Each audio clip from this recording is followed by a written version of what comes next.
खबर उत्तराखंड देख रहे हैं आप सब और मैं हूं आपके साथ रूपाली शर्मा। तो चलिए बुलेटिन पर नजर डालते हैं। उत्तराखंड के राजभवन में संविधान दिवस के अवसर पर उत्तराखंड एआई मिशन द्वारा उद्धव 2025 कार्यक्रम का आयोजन किया गया है। इस बीच राज्यपाल लेफ्टिनेंट जनरल गुरमीत सिंह ने कार्यक्रम का उद्घाटन संविधान दिवस की शपथ और दीप प्रज्वलित करके किया। इस दौरान उन्होंने एआई पॉलिसी सॉफ्टवेयर का भी लॉन्च किया और कहा कि आर्टिफिशियल इंटेलिजेंस के माध्यम से हर प्रकार की समस्या का समाधान संभव है। कार्यक्रम में 25 संस्थाओं ने भाग लिया। राज्य सरकार उद्योगपतियों और संस्थाओं को सुझाव देने के लिए आमंत्रित कर रही है।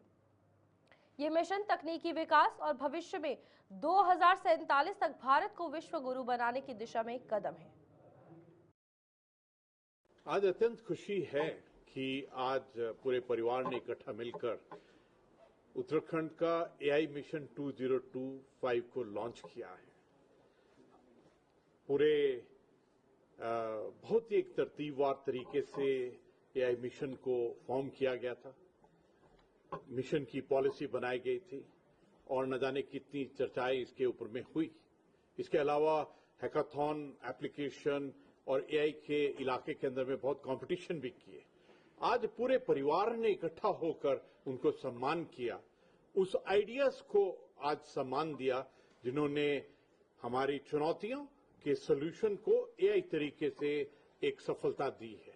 इसके अलावा 25 संस्थाओं ने इसके अंदर में हिस्सा लिया था। उनमें से 5 संस्थाओं को उनके प्रोजेक्ट्स को भी सुना कि किस प्रकार उन्होंने हमारे शासन, प्रशासन और गवर्नेंस के तरीकों के और जो भी हमारी चुनौतियां हैं उसके लिए किस प्रकार से उन्होंने सॉल्यूशंस ढूंढे हैं। आज सचमुच ऐसा लगा कि माननीय प्रधानमंत्री जी ने जो बहुत ही सुंदर तरीके से कहा था 5 नवंबर 2021 को केदारनाथ जी के प्रांगण से कि 21st सेंचुरी का तीसरा दशक बिलोंग्स टू उत्तराखंड और 21st century belongs to India. और स्पेशली ऐसा लगता है कि वी कैन अचीव जो माननीय प्रधानमंत्री जी ने हमको कहा है, जो डायरेक्शन दी है on the basis of AI and technology. जिस प्रकार से हमारे आईटीडीए ने, हमारा टेक्नोलॉजी इंस्टीट्यूशंस ने, हमारा यूकॉस्ट ने इकट्ठा होकर एक साइंटिफिक और टेक्नोलॉजी का टेम्परामेंट, अडेप्शन और किस प्रकार से एक पूरे माहौल को बदला है। आज जब हम हर एक प्रेजेंटेशन को सुन रहे थे तो ऐसा लग रहा था कि वी हैव रियली इमर्स्ड। आज उद्भव हुआ है उत्तराखंड का आर्टिफिशियल इंटेलिजेंस के इलाके के अंदर में। ये माननीय मुख्यमंत्री जी ने ये घोषणा की थी अगस्त के महीने में उत्तराखंड एआई मिशन लॉन्च की, तो आज हम लोगों ने पॉलिसी उसका लॉन्च किया है। और ये पॉलिसी में अब हम चाहते हैं कि स्टूडेंट्स, एकेडमी के लोग और इंडस्ट्री के लोग ये इसमें अपने व्यूज़ दें, अपने सुझाव दें, उसको इनकॉर्पोरेट करके हम लोग फाइनल पॉलिसी लेके आएंगे। साथ ही आज हम लोगों ने डेटा शेयरिंग की भी पॉलिसी आज लॉन्च की है और उस पर भी उनके व्यूज चाह रहे हैं हम, क्योंकि आप सभी जानते हैं एआई के इंजन्स को ट्रेन करने के लिए हमें डेटा चाहिए और इसको किस तरह से हम डेवलपमेंट करा सकते हैं इसके संबंध में पॉलिसी में बताया गया है। सो आई एम होपफुल कि आगे के दिनों में हम और मुख्यमंत्री पुष्कर सिंह धामी ने हल्द्वानी में अंतर्राष्ट्रीय सहकारिता वर्ष 2025 के उपलक्ष्य में आयोजित सहकारिता मेले में प्रतिभाग करते हुए राज्य में सहकारिता तंत्र को मजबूत बनाने के लिए सरकार द्वारा किए जा रहे प्रयासों की विस्तार से जानकारी दी। इस अवसर पर उन्होंने पशुपालन और सब्जी उत्पादन से जुड़ी स्वयं सहायता समूह की महिलाओं को दीनदयाल उपाध्याय सहकारिता कल्याण योजना के तहत 16.97 करोड़ तथा NRLM समूहों के लिए 75 लाख की वित्तीय सहायता प्रदान की है। सीएम धामी ने बताया कि सहकारी समितियों का कंप्यूटरीकरण पूरे देश में पहली बार उत्तराखंड से शुरू हुआ, जहां आज भी 671 समितियां पूर्णतः डिजिटल रूप से कार्यरत है। 24 समितियां जन औषधि केंद्र के रूप में और 640 समितियां CSC के रूप में ग्रामीण क्षेत्रों को आवश्यक सेवाएं दे रही हैं। राज्य की 5,511 समितियों में से लगभग 3,838 समितियों का डेटा राष्ट्र सहकारी डेटाबेस में अपलोड किया जा चुका है। साथ ही सरकार 800 नए पैक्स, 248 डेयरी और 116 मत्स्य समितियां गठित कर चुकी है। मिलेट मिशन के तहत मंडुआ की खरीद दर बढ़ाकर 48 रुपए प्रति किलोग्राम कर दी गई है। और जैसा कि मुझे बताया गया है, सहकारिता से पर्यटन विकास इस थीम पर आयोजित इस 7 दिवसीय मेले में हमारी विभिन्न सहकारिता समितियां, स्वयं सहायता समूह और किसानों भाई बहनों के उत्पादों को प्रदर्शित करने का एक ये मंच है। इसके साथ ही सहकारिता के माध्यम से पर्यटन विकास को नई दिशा देना, इको आतिथ्य, इको पर्यटन, होम स्टे संचालन, प्रशिक्षण, स्थानीय व्यंजन प्रदर्शनी, फल एवं कृषि उत्पादों के संवर्धन जैसे विभिन्न कार्यक्रमों का इसमें आयोजन किया जा रहा है। मुझे पूरा विश्वास है कि ये मेला हमारी सहकारिता की भावना को और अधिक मजबूत बनाने में सहायक सिद्ध होगा और साथ ही पर्यटन और स्थानीय अर्थव्यवस्था में भी एक सशक्त भूमिका निभाएगा। भाइयों बहनों, सहकारिता का सिद्धांत, जैसा अभी अजय भट्ट जी ने भी बताया, मानव समाज का एक प्राचीन सिद्धांत रहा है जिसने सदैव समाज में सहयोग, एकता और सामूहिक प्रगति को बढ़ावा दिया है। जब प्रत्येक व्यक्ति अपने स्वार्थ से ऊपर उठकर समाज के और समग्र हित के लिए, कल्याण के लिए काम करता है, तभी असली समृद्धि और स्थायी विकास संभव हो पाता है और यही हमारी सहकारिता का आधार है। आज के आधुनिक और प्रतिस्पर्धी युग में सहकारिता का महत्व पहले से भी कहीं और अधिक बढ़ गया है। इसी को देखते हुए संयुक्त राष्ट्र संघ ने 2025 को इस वर्ष को अंतर्राष्ट्रीय सहकारिता वर्ष घोषित किया है ताकि वैश्विक सहयोग को बढ़ावा देकर सतत विकास के लक्ष्यों को प्राप्त किया जा सके। हमारे देश में भी सहकार से समृद्धि के स्वप्न को साकार करने के लिए आदरणीय प्रधानमंत्री श्री नरेंद्र मोदी जी ने ऐतिहासिक निर्णय लेते हुए एक अलग सहकारिता मंत्रालय का गठन करने का निर्णय लिया और आज केंद्रीय सहकारिता एवं गृह मंत्री अमित शाह जी के नेतृत्व में ये मंत्रालय देश में सहकारिता के आंदोलन को और अधिक संगठित और भविष्योन्मुखी बनाने की दिशा में अभूतपूर्व तरीके से काम कर रहा है। भाइयों बहनों, आदरणीय प्रधानमंत्री जी के मार्गदर्शन और उनके सहयोग से हमारी सरकार भी राज्य में सहकारिता को जन जन तक पहुंचाने के लिए कई कदम उठा रही है। इसी का परिणाम है पूरे देश में बहुउद्देशीय सहकारी समितियों के कंप्यूटरीकरण के कार्य की शुरुआत सबसे पहले कहीं हुई है तो देवभूमि उत्तराखंड में हुई है। आज प्रदेश की 671 सहकारी समितियों के कंप्यूटरीकरण का कार्य पूरा हो चुका है। ये समितियां अब पूरी तरह से डिजिटल माध्यम से कार्यरत है, जिससे हमारे किसान भी ऑनलाइन सेवाओं से जुड़कर उन सुविधाओं का लाभ उठा पा रहे हैं। इसके अलावा आज हमारी 24 समितियां जन औषधि केंद्र के रूप में भी काम कर रही है, जहां ग्रामीण जनता को सस्ती और गुणवत्तापूर्ण दवाइयां मिल रही हैं। साथ ही 640 समितियों को कॉमन सर्विस सेंटर के रूप में भी विकसित किया गया है। अब ये समितियां केवल ऋण देने तक सीमित नहीं है, बल्कि बीमा, पेंशन, बिजली बिल भुगतान, आधार सेवाओं सहित अनेक डिजिटल सेवाएं भी प्रदान कर रही है। इसके अतिरिक्त मुझे बताया गया है कि 13 जिलों की 5,511 समितियों में से 3,838 समितियों का डेटा राष्ट्रीय सहकारी डेटाबेस पर भी अपलोड कर दिया गया है। इससे सारी जानकारी हमारे सामने एक पारदर्शी तरीके से हमारे सामने उपलब्ध रहेगी। इतना ही नहीं, हमारी सरकार ने फरवरी 2023 से लेकर अब तक 800 नई पैक्स, 248 नई डेयरी समितियां, 116 मत्स्य समितियां गठित की हैं। उत्तराखंड सहकारी संघ द्वारा मिलेट मिशन योजना के अंतर्गत जहां गत वर्ष किसानों से मंडुआ की खरीद एमएसपी 42.90 यानी कि 42 रुपए 90 पैसे प्रति किलो की दर से की गई थी, वहीं इस वर्ष किसानों को और अधिक लाभ पहुंचाने के लिए मंडुआ की खरीद 48 रुपए 86 पैसे प्रति किलो की दर से की जा रही है।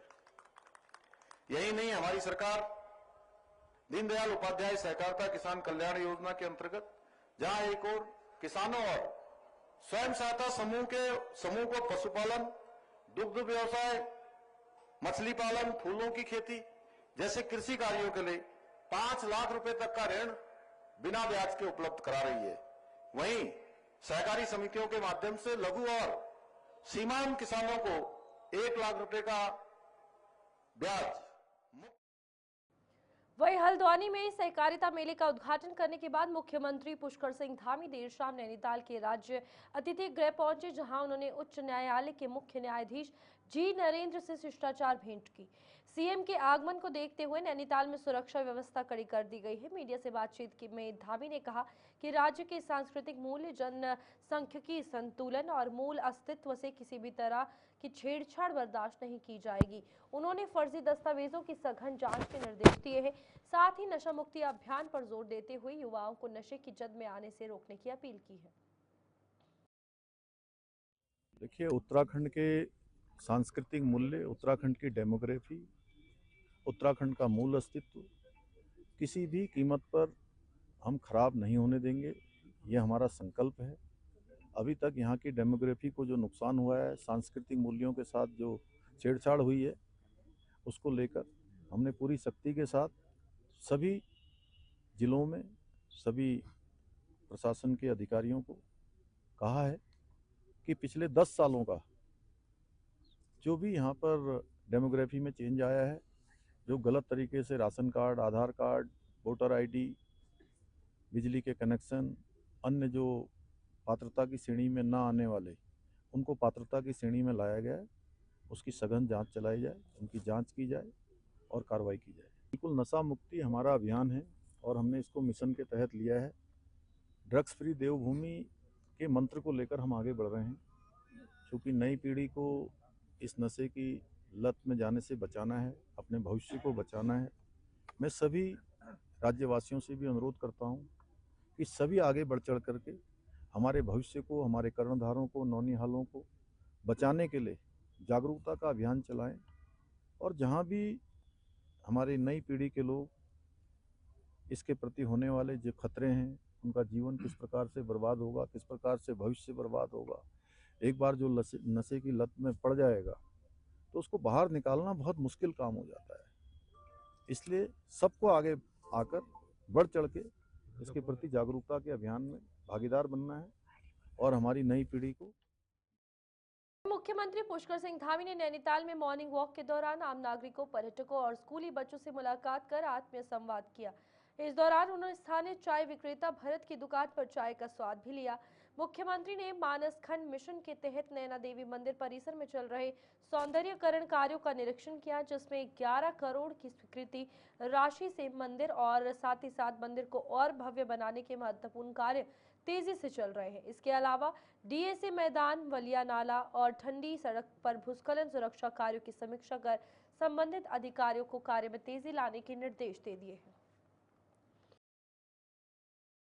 पर्यटक बड़ी संख्या में आते हैं और हमारी सरकार ने केदारखंड और मानसखंड दोनों ही स्थानों पर, यहाँ चार धाम, हेमकुंड साहब और मानसखंड के भी सभी हमारे मंदिर, उनको नवनिर्माण किया जाए, पुनर्निर्माण किया जाए और एक पूरा सर्किट बना के उनके सौंदर्यीकरण का काम भी किया जाए।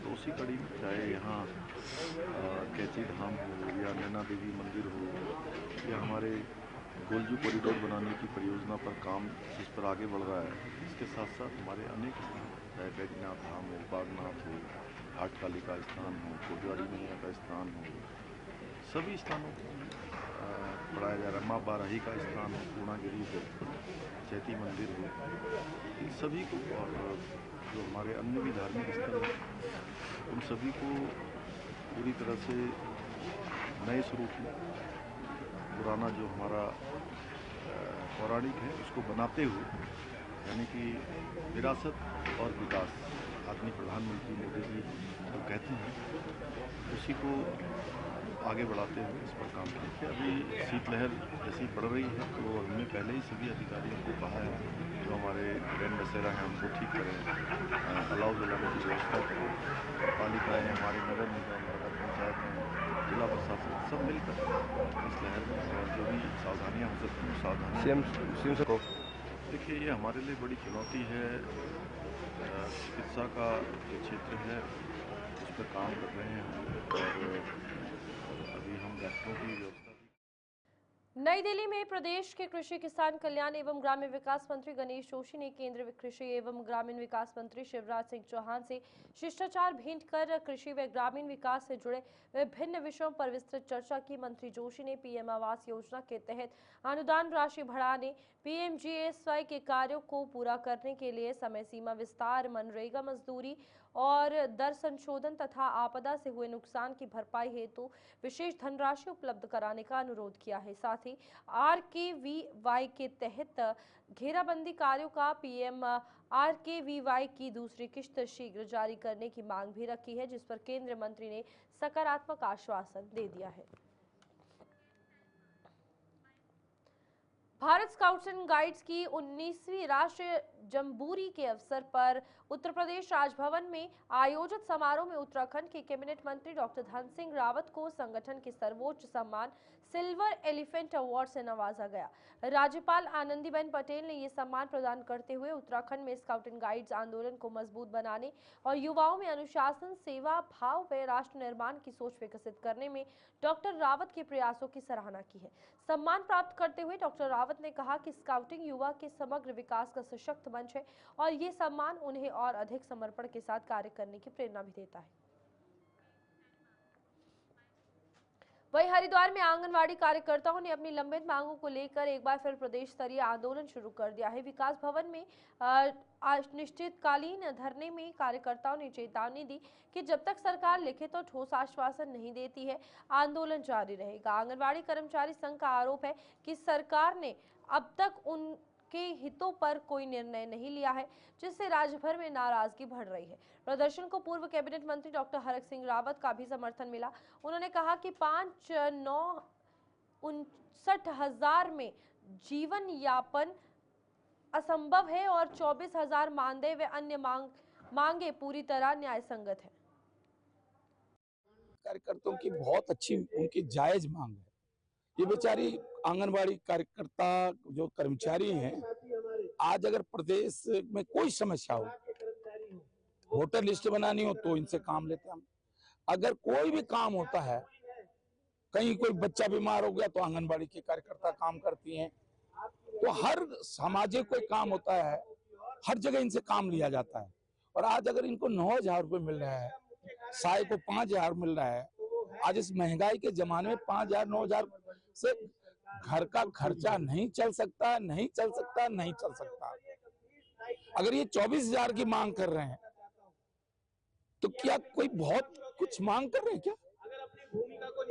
हमने ये उत्तराखंड से थोड़ी बनाया था कि आज ये बेचारे जो है अब छोटी छोटी मांगों के लिए धरना देना पड़ेगा इनको। अरे लखनऊ था तो हम सोचते थे यार उत्तराखंड के हरिद्वार से लखनऊ कहाँ आवाज जाएगी, पौड़ी से चमोली से कहाँ आवाज जाएगी, पिथौरागढ़ से कहाँ आवाज जाएगी। आज देहरादून में सरकार बैठी है और आज हम अपने इन छोटे कर्मचारियों की समस्या का समाधान नहीं कर पा रहे हैं। इनको आज इतने दिन हो गए धरने पे बैठे हुए। अरे कुछ चीजें राजनीति से ऊपर उठ के होनी चाहिए।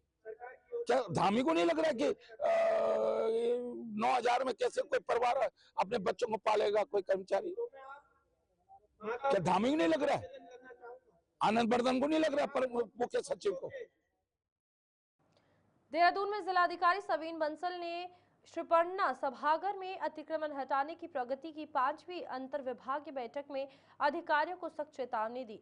डीएम ने स्पष्ट निर्देश दिए कि विभाग अपनी भूमि, सड़क, नहर या भवन पर मौजूद अवैध अतिक्रमण तय समय सीमा से हटाए, अन्यथा वेतन रोकने से लेकर निलंबन तक की कड़ी कार्रवाई की जाएगी। हरवटपुर के 3 लंबित मामलों पर ढिलाई दिखाने और ईओ को 2 दिन के अंतिम चेतावनी दी गई है। बैठक में बताया गया है कि निगम सिंचाई, लो निवीव, एनएच विभागों ने अधिकांश अतिक्रमण हटाए हैं। डीएम ने कहा कि अतिक्रमण सार्वजनिक सुविधाओं में बाधा है, जिसे तुरंत हटाना आवश्यक है।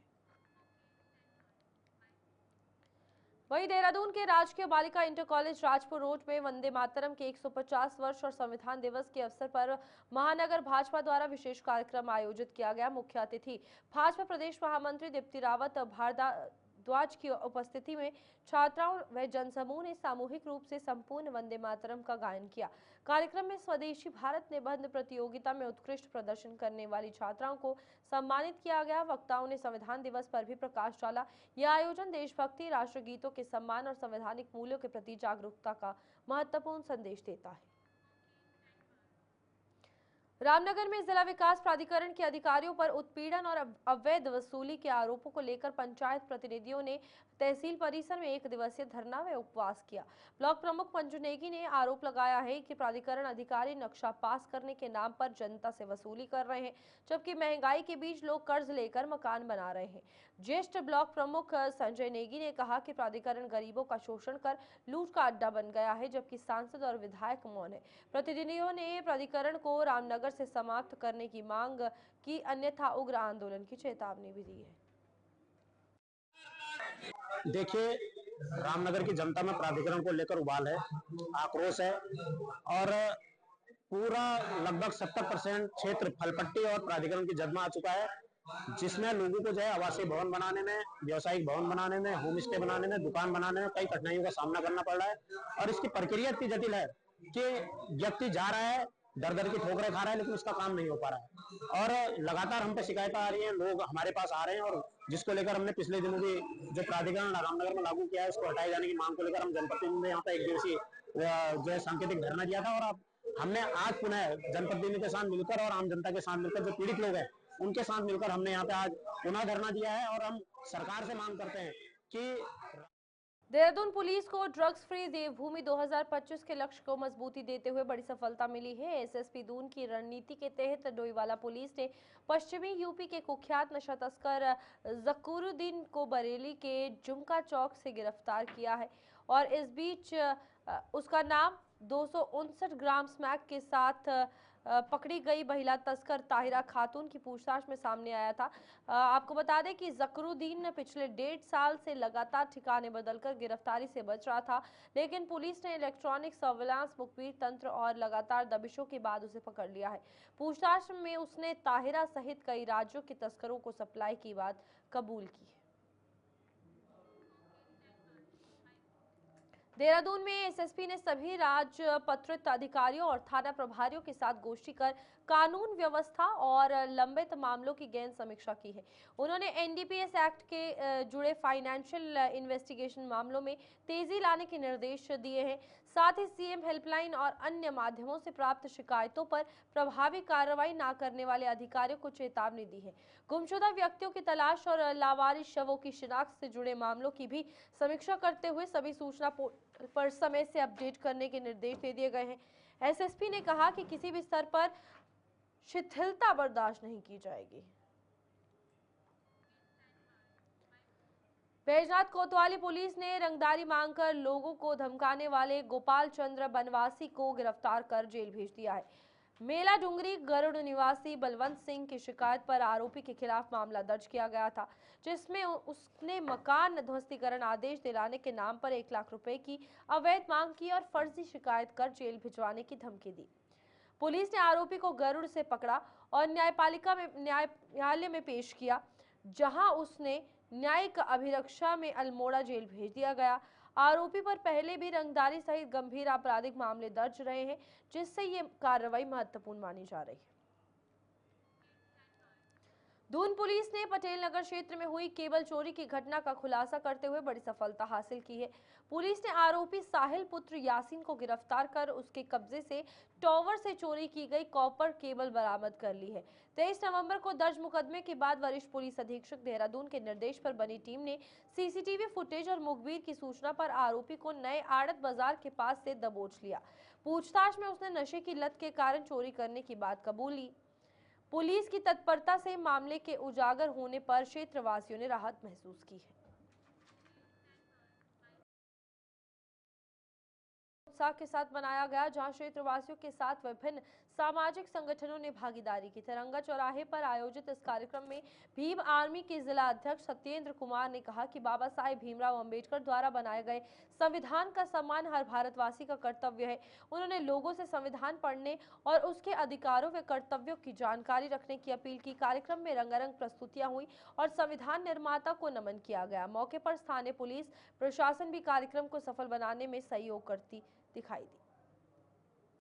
बहुत बहुत धन्यवाद संविधान उत्सव दिवस की, क्योंकि ये संविधान दिवस मेरा नहीं है, आपका भी है। वो संविधान की देन है कि आप भी पत्रकारिता कर रहे हैं और आपके तमाम दर्शकों को और मेरे तमाम क्षेत्रवासियों को, देशवासियों को, जिले के क्षेत्र पर प्रदेशवासियों को भी मैं शुभकामनाएं देना चाहूँगा आज के दिन की, कि वो सुनहरा दिवस है, जिस दिवस की वजह से आज हम यहाँ सड़कों पर परमिशन लेकर बाबा साहब की बदौलत जो है संविधान दिवस मनाने का कार्य कर रहे हैं। और प्रत्येक देशवासी गर्व होना चाहिए कि सुंदर संविधान, इस संविधान दिवस के अवसर पर हर व्यक्ति को आज का दिन याद रखना चाहिए और उस संविधान को जरूर घर में स्थापित कर उसको पढ़ना चाहिए, क्योंकि जिस संविधान ने हमको सारे अधिकार दिए, हमको व्यवस्थाएं दी, उस संविधान को हम सलाम करते हैं। इतना सुंदर सा संविधान भारत को दिया, हम तमाम उस संविधान के निर्माता लोगों को भी नमन करते हुए धन्यवाद। तो चलिए बुलेटिन में अभी के लिए इतना ही। खबरें आगे भी जारी रहेंगी, आप देखते रहिए गुलिस्तान न्यूज।